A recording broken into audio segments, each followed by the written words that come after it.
കർത്താവിൽ സ്നേഹവന്ദനം. സഭയിലെ ആദ്യ രക്തസാക്ഷികളിൽ ഒരാളായി കരുതപ്പെടുന്ന സെബദിപുത്രനായ യാക്കോബിനെ നോമ്പിന്റെ 3-ാം നാൾ നമുക്ക് അനുസ്മരിക്കാം. ഇടിമുഴക്കത്തിന്റെ മക്കളെന്ന തീക്ഷ്ണതയുടെ അടയാളമായി ഈ ശ്ലീഹായും വിളിക്കപ്പെടുന്നുണ്ട്.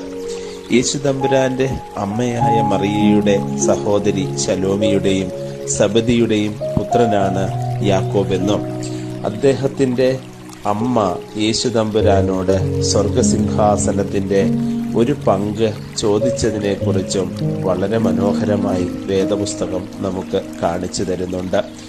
ലോകജീവിതത്തിനപ്പുറം സ്വർഗീയമായിരിക്കുന്ന അനുഗ്രഹങ്ങളെക്കുറിച്ച് ആഗ്രഹിക്കുകയും വാഞ്ചിക്കുകയും ക്രിസ്തുവിന്റെ മനസാക്ഷിയോട് ചേർന്ന് നിൽക്കുകയും ചെയ്ത യാക്കോബ് ശ്ലീഹായുടെ വലിയ സുവിശേഷം സ്പെയിൻ വരെയും എത്തി എന്നുള്ളതും ചരിത്രം സാക്ഷിക്കുന്നുണ്ട്.